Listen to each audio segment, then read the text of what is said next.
Hey everybody, it's Safi and Marco Dish Out on Movies, the only movie review show on YouTube to review movies in terms of food. And it's just Marco here today to review an impromptu movie. An impromptu movie where I was like, should I review it? Well, it's a Best Picture. And I've been I want to save Best Picture movies for Best Picture week. I don't want to watch something off the record and it's like something it would be good to review. So I just thought it'd be good to review this movie myself and get my thoughts out about it. I was going to review another Bette Davis movie called Storm Center, which I'm still going to review. I have 3 or 4 of hers left to do, and that one sounds really good. I can't wait to watch that. And God, it's so hot out today too.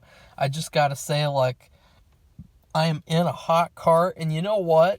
If you're bad at reviewing, and taking a long time, the number one thing to do is to just go sit out in a hot car, because either 2 things will happen if you take too long. Number 1, you could die because you'll suffocate in a hot car if you don't open a door or a window. Number 2, it will be so hot it will turn your phone off, and that is even worse because it'll ruin the review. You'll have to split it up into parts, add it all together, edit it, do extra stuff. So if you sit in a hot car, it makes it so that you have to focus more. You have to do the review faster, and I just have to recommend that, even though I am taking a little long already. So I don't know, my mind is it's all over the place because this movie was all over the place, The apartment was, it was weird. It was very weird. It's probably one of the weirdest movies I've seen all year. I liked it. I was really, really liking it at first, but then it took some really weird turns. It took some turns in the plot that were so strange that I can't even, it's the weirdest thing, this movie. It was like you're drunk and you're writing a script while you're drunk and you're just all over the place and you go from one place to the other and you don't know where to go to stay straight, just stay in a straight plot line.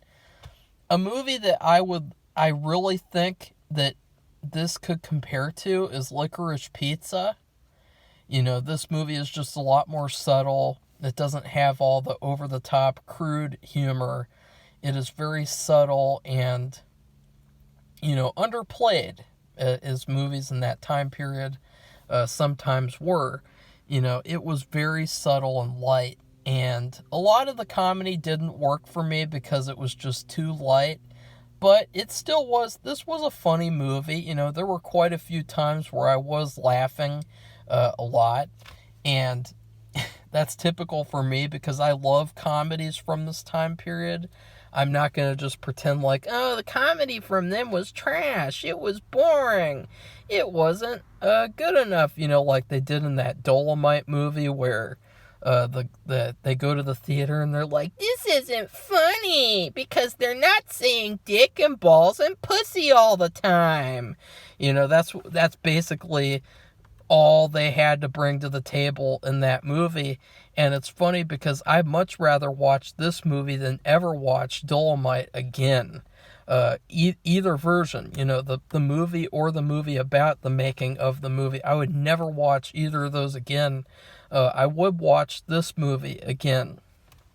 I stayed away from this movie for a long time, actually, because I originally, from the poster, I used to see the poster on a DVD at home all the time, and to me, the movie looked like Friends. It looked like a fucking bargain bin 1960s version of Friends with those people. Ugh. God, I hate Friends. I actually did this video last year where I just sat at the computer and reacted to an episode of Friends, and I put it in time lapse so it goes really fast, and it's just like me sitting there being so bored that I want to shoot myself, like in this movie where he wanted to shoot himself at one point. And yeah, like that's what I thought this movie was going to be. And then when I found out what this movie was actually about, I was like, whoa, oh fuck, like this is something I should have watched this movie a long time ago.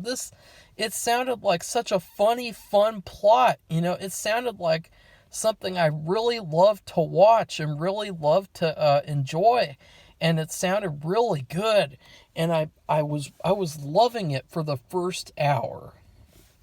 And then in the second half, it basically became a weird, all over the place mess.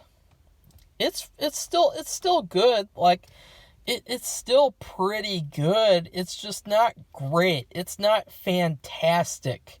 It's not the fantastic that they thought it was enough to put it in Best Picture category. Like, this movie came out in 1960. Guess what else came out in 1960? Psycho. And let me tell you something. Psycho destroys this movie. Like, the Psycho didn't even have to try. Like, the opening credit sequence of Psycho is better than this entire movie put together. Every single thing in this movie pales in comparison to Psycho. So that's the thing that I'll say, is that I really think that they dropped the ball when they gave this movie Best Picture and they didn't even nominate Psycho. Oh, God, that hurts me. It stabs me in the stomach. Like, it just makes me want to throw up this snub of a lifetime. Not giving Psycho Best Picture? What were they thinking? I mean, what kind of outdated, old, dipshit people? Who was voting for these awards? Like, what kinds of idiots would vote for The Apartment over Psycho? I mean, that is just, it is laughable. I mean, that is funnier than this whole fucking movie. That is funnier than the whole movie of The Apartment, is the fact that you had this group of people and they gave The Apartment Best Picture over Psycho? Oh, God. Oh, guys, I have been kicked in the balls twice, 3 times actually now. And let me tell you something. If I was around in the 60s and I saw those people award that movie over Psycho, it would have felt like I got kicked in the balls. Like, that is how bad it feels to think about that. Because this movie is the Licorice Pizza of 1960 and not well, it's not bad. Okay, let me just say that. Like, I sound negative, but this movie's not bad. It's actually pretty good, all things considered. Let's just start out. I want to talk about the good so that I can shut down all the people who just, oh, Marco's mean. He's mean. He's just so mean to everything. He's a mean reviewer. Okay, let me shut down those people. And I'm not saying that's all my audience, too. Because I've watched that in the past where some of my favorite YouTubers, they'd sit there and pretend like their whole audience hates them. And then you see the comments and it's like 90% people are cool. And it's like, what are you doing? Calling your audience bad things, acting like they're all idiots. So the first thing I would say is I really love the acting in this movie from Jack Lemmon and the boss. All the bosses, actually. I really loved the dynamic between the bosses. Like, they were all just such great caricatures, but they were all pretty funny and pretty good. Like, they they did a great job at just being these memorable characters. Like everyone in this movie, even her brother-in-law, he comes in near the end and he's a very memorable character. And they're just such great actors, these old actors. Like if I had to choose between them and the actors from nowadays, I'd pick them all day long. Like they were so lucky to be able to cast actors who are like this, actors who are just so memorable and so unique, and really take their craft seriously, especially Jack Lemmon. I mean, he really surprised me because for a long time I've just thought of him as a goofball, a fucking laughable clown who I can't take seriously. Out of Towners. Ugh. I hate that movie. And this is directed by the same guy who made that movie, which kind of worried me, but and you can tell too. You can definitely tell because both movies have the same issue where they struggle with being able to maintain a single plot, being able to maintain a plot line that it doesn't go all over the place. It doesn't waver. Both movies struggle with that. So that was his flaw as a director, is that he could not make movies where they felt consistent. And I love consistency. And then what was I even talking about anyway? I've just gotten so off the rail. What was I talking about? Oh yeah, Jack Lemmon. And then the only other movie I saw him in, other than the Out of Towners trash movie, I saw him in the Odd Couple movie, and I thought that movie was very bizarre. I mean, that is probably one of the weirdest movies I've ever seen. It felt like just a long episode of TV. It felt like a sitcom. It was very strange. It was too bad with that one, because the brothers, they had a great dynamic.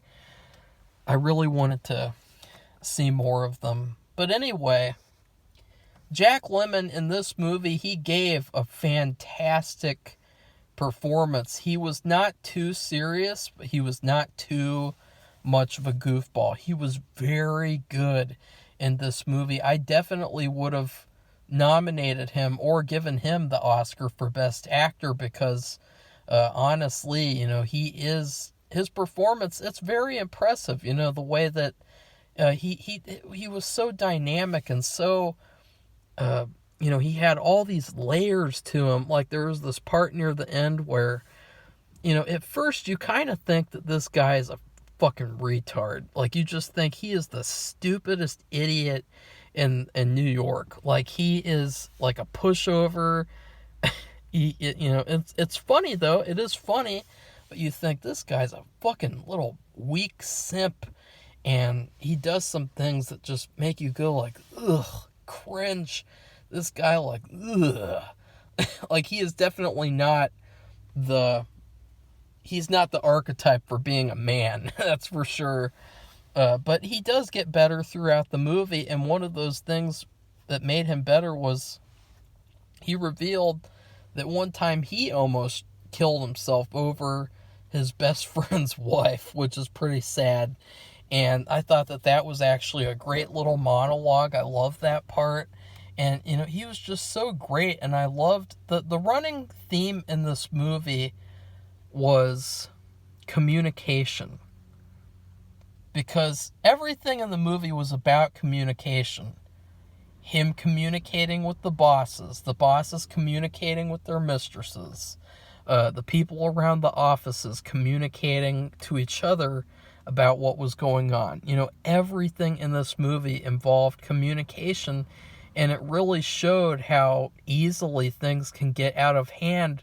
It's such an innocent concept, this, oh yeah, come on over, boss. You can sleep with your mistresses in my apartment. Have fun. Oh, sorry I don't have any cheese crackers today, but I will buy some more cheese crackers for you. Oh yeah.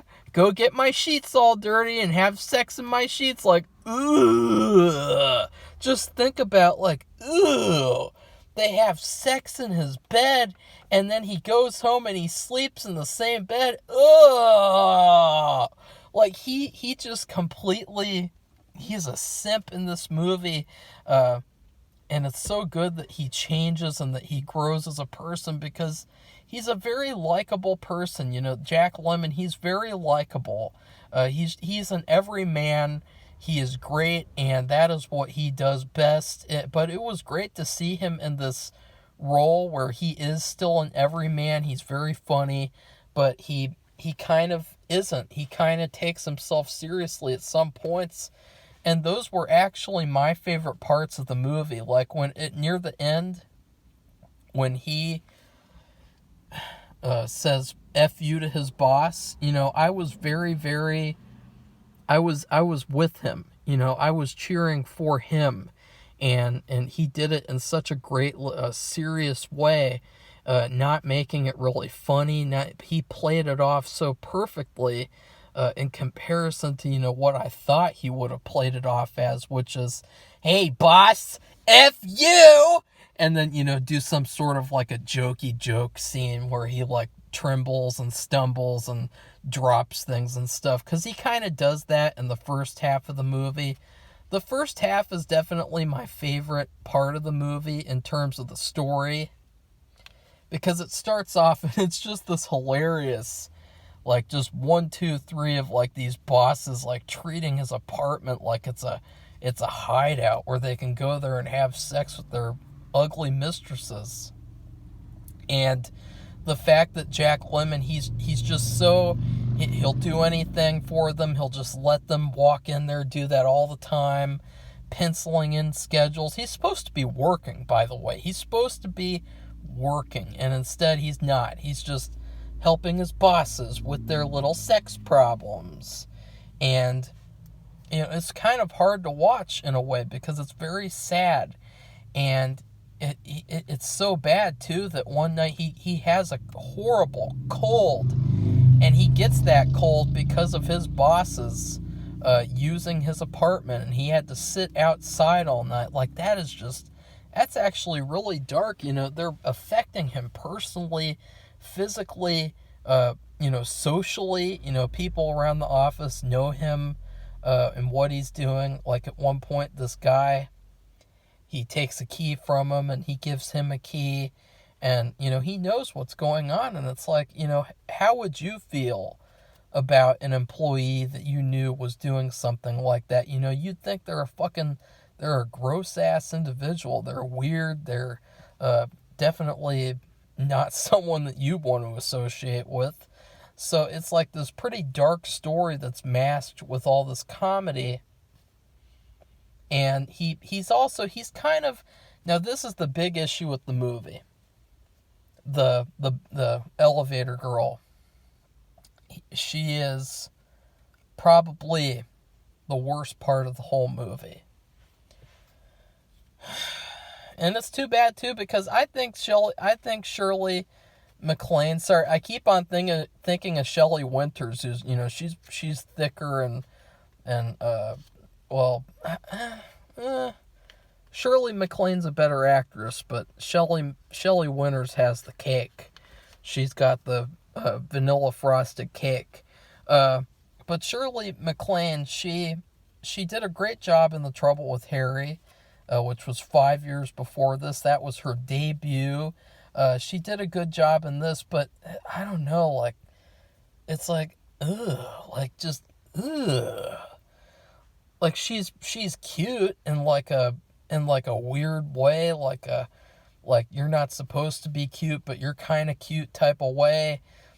Like, ugh. Like, her character, her personality, she's weird. She's had affairs with like 3 married men, like, just ugh. Like, I'm sorry, but on one hand, he did something bad by letting the bosses have sex in his apartment all the time, but he wasn't having sex with the bosses. He was just letting them use his apartment, which I know that's already gross enough, but she was personally sleeping with all these other bosses like, ugh, ugh, ugh, ugh. And it was so sad, too, because everyone thought she was like the untouchable. She was like the legendary elevator girl, like, oh, damn, I wish I could get her. I wish I could take her out for some, what do they eat in New York? Reuben. I wish I could take her out and get her a Reuben. Hey, I'm walking here. I'm walking here because I'm taking Shirley Mcclaine to go get a Reuben. Everyone saw her as untouchable, and really, she was a tramp who's sleeping with bosses who are married. Like, just, oh, God. Oh, ooh. And she's so gullible that she just falls for her boss and his antics with his wife, where he pretends he's going to leave her and then he doesn't. You've seen that storyline a million times before. But really, the thing that makes it so special is what she does in the halfway point, which is she attempts suicide. And that's where the movie doesn't get as good. Because after that, the movie is so chaotic and so all over the place that it doesn't feel organic. It feels very forced. It feels very contrived and, just kind of like, like I've seen better. Like, this is just very one-dimensional what's going on here. Like, it really wasn't that great, especially when you compare it to Psycho. When you compare this movie to Psycho, it makes this movie look like a huge piece of shit. But probably my favorite scene of the whole movie was the first encounter with his boss, the big boss, where Jack Lemmon goes in there and he thinks he's going to get promoted, and the boss is like, I know what you're doing, but I want to do it in your apartment too. I love that scene. That scene was the best part of the movie. It was so perfect. The comedy with the having the cold, and then the way the boss in this movie, he's pretty evil. He's pretty gross, pretty just ugh. Like, it'd be fine if he was just sleeping with the elevator girl and he didn't have a wife and children, but he is like really sinister. He like slept with all these different women who work there, even though he's married. And, he just comes across as this, like, real, like, evil individual. And so it was nice to see his comeuppance at the end. He did a good job. He reminded me a lot of this one guy that I've seen nowadays, the guy who played the smiley face killer. Or no, wait, no, not the smiley face. The doctor in American Horror Story Season 2. He reminds me a lot of him. But I do think that this guy is better than him, obviously. He did a great job acting. The acting was really good. There was a lot of great comedy. Not a ton, though. It was really sprinkled around. Like, there was one funny scene where a girl is blowing straw at him. She was, but not straw, straw paper. Like you get a straw and there's paper wrapped in the straw. That was pretty funny. The thing that I really liked about this movie, though, was that it didn't follow the stupid formula of dramedies where you have this guy, he's in a big lie for 3/4 of the movie. And then at the 3/4 mark, he's found out and everyone doesn't like him anymore. Wah, wah, wah. And then there's like a 10-minute sequence where everyone's sad and unhappy. Wah, wah, wah. And then you have like a little 10-minute sequence where he does just something a little nice, and that's the end. And it's like just, ugh, I hate those movies with a passion. And so I actually loved how this movie didn't follow that formula. That's another thing that made me like it more than I would have if it had done that, because it was a little formulaic at points, especially the second half. Oh, the second half just, it went all over the place. It I don't know, like, I don't even know how to talk about it, because it was just weird, you know. It felt like they took a left turn, and the turn was so left that they didn't know how to come back from it. And you know, they have a little bit at the very end, or something good finally happens at the very, very end. But it just kind of feels like, you know, there could have been more. You know, could have been more in the story. If somewhere, you know, it did not feel complete. It felt very rushed in the second half. Like, he's in love with this elevator girl, but we you know, I'm not in love with her. And in a romantic comedy, you want to be in love with the love interest too. You know, you want to be in love with the love interest. You know, you want to be like, yeah, oh, fuck yeah, I hope he gets her. Oh no, the bad boss is with her. Oh no. Ugh, gross.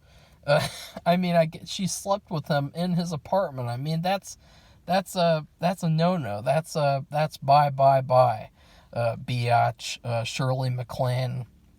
I mean, her performance in this movie is basically that of a 4-year-old child. Like, she tries to commit suicide, and then it's like, oh no, is she gonna do it again?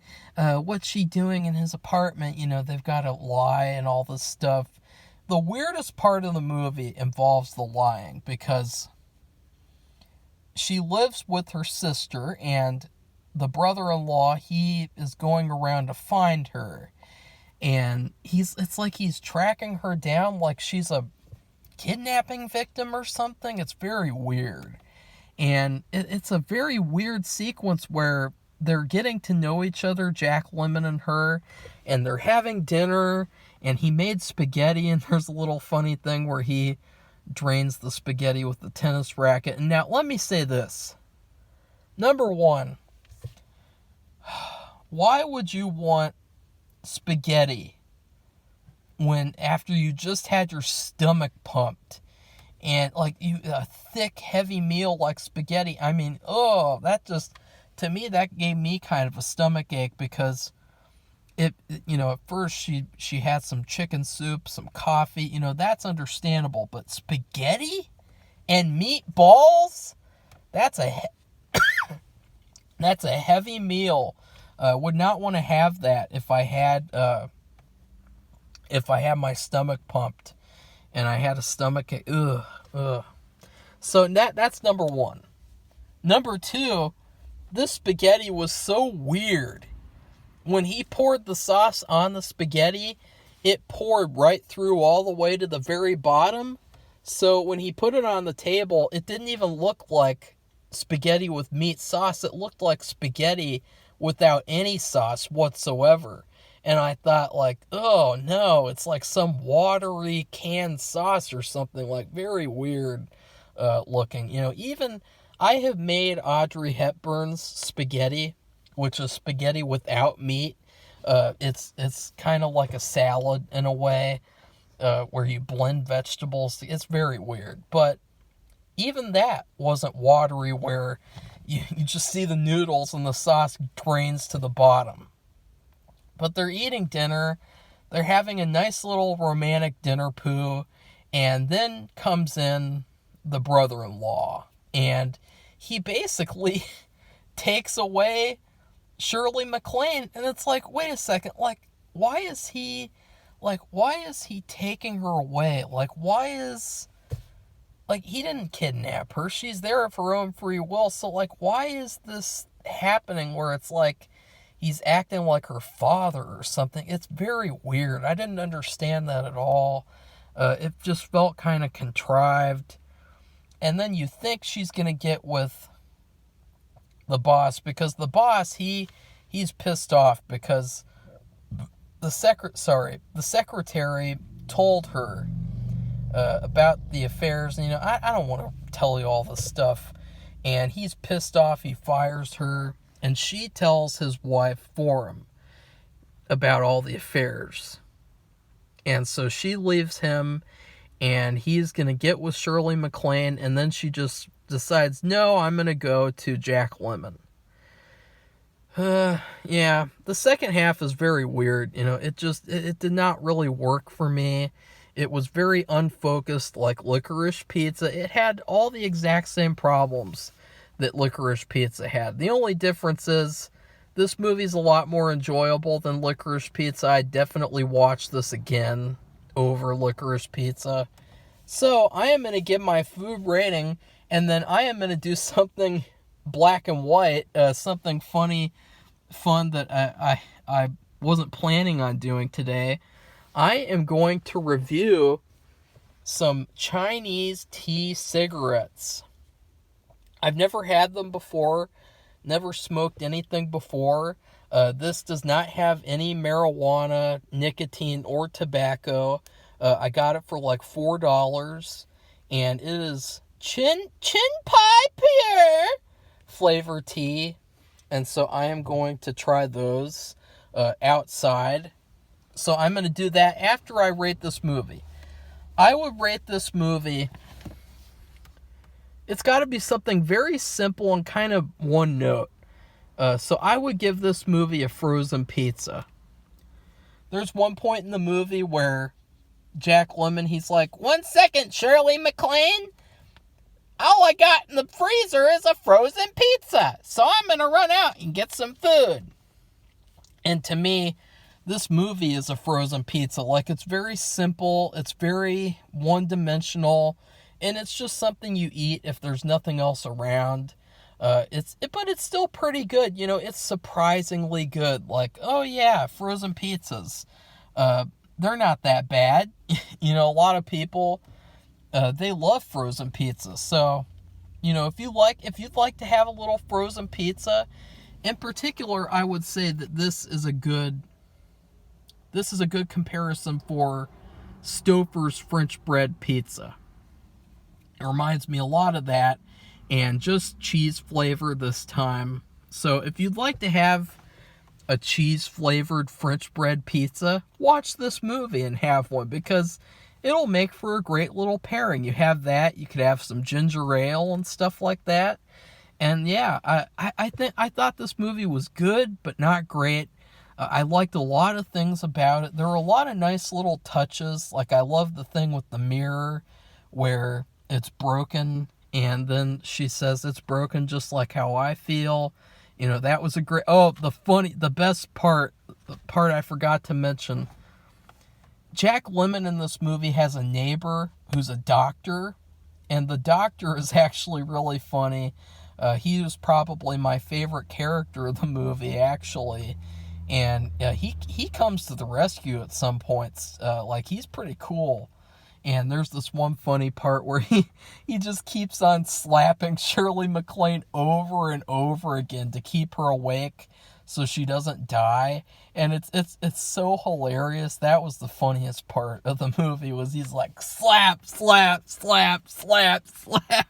I mean, why is it in all these old movies there's like all these slapping scenes? Like, it's like, I guess slapping used to be like a big thing back then, and it kind of makes me wonder, did some old people in Hollywood write that slap incident to happen with Will Smith and Chris Rock? Because it really, now that I think about it, it really feels like a 1940s, 1950s type of typical movie scene from that period in time, where you have a guy and he just goes like, slap, and then he walks off stage. It's really weird, all this fixation on slapping. I guess because it's not as harmful as a punch, and so therefore you can kind of get away with it more. So I am going to go review these Chinese tea cigarettes. I will see you, and if you're wondering why I decided to add that on, I just thought, what the heck? It's something they did a lot in these movies. They did it a lot in this movie. They smoke. I actually bought these because I wanted to use them as props in my movie, and so that's why I actually got them, and I wanted to try them out. So see you then. Well, here it goes. This is the pack I got. It I don't know what flavor it is for sure. It's in Chinese, so I can't read it. So I tried looking it up, but I couldn't find which one it was. I think it said it was like Chen Pu'er or something. Chen Pu'er. So here we go. There's the pack. And this is what it looks like. And then that's the tea. So this is my first one. I don't even know how to do it. So let's see. Do you do it like? It smells like tea a lot too. You know, it smells like a tea drink. So I'm gonna try to do it like in the movies.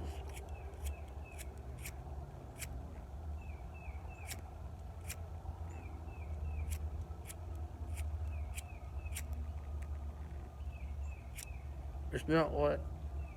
Wait, is it? Is it lighting? Let's try again. It's hard to see.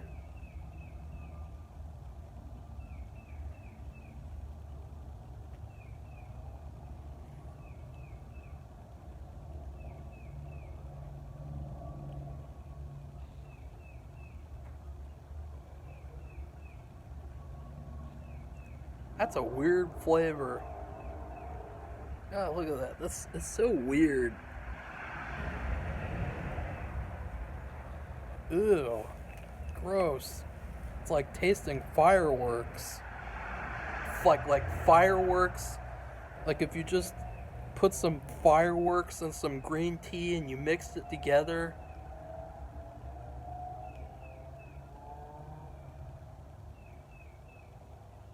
God, that's so weird. Ew. Ugh. I don't know. I mean, how would you even do a scene while having this? Like, this is just so bizarre.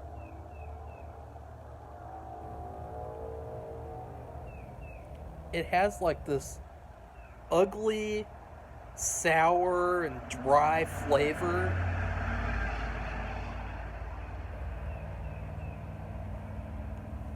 Like this like ugly. It's like a tea flavor, but it just sticks in you. Like it's weird.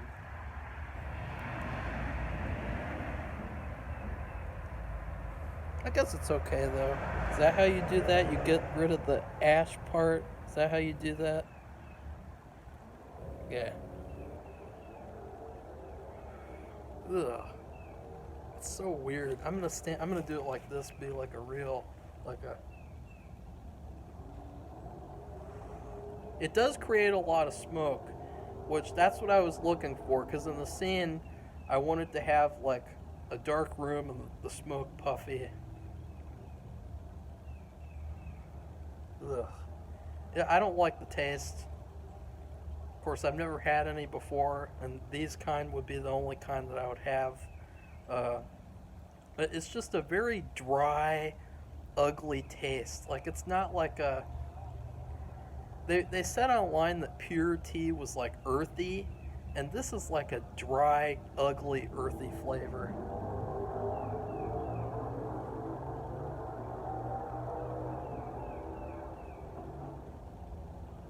Yeah, like ugh. You just take a full thing of that, and it's just like a. It's like a. That's not very good.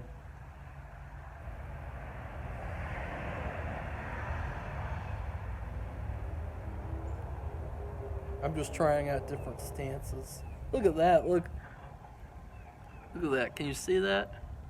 Doesn't that look cool? Look, I'm cool. Suck on this, dare. So yeah, I would say that this is like a. And how do you just go to where it goes to that line or what? I would say that this is like a C minus. Like I think that See, I got a random pack, and I probably should have gotten a flavor that I wanted to get. Uh, I'll probably do that next. Because this just, to me, like, it actually, I kind of like the tea taste, kind of, because it kind of feels like you're doing something healthy, which I guess you are. But I don't like the dry, earthy. It's like a pungent, like it just goes, and it goes up your nostrils like ugh. Yeah. A C minus. So yeah, that's pretty good. It's pretty good. I would recommend getting these. They're only $4 for 20 on Wish.com. They go very fast today because it's windy out, so I couldn't do anything about that. Otherwise, it probably would have taken longer. So yeah, thanks for watching. Please like, subscribe to our channel, and comment. What do you think about Chinese green tea? I mean tea cigarettes. They're pretty interesting, actually. So goodbye, everybody. See you soon.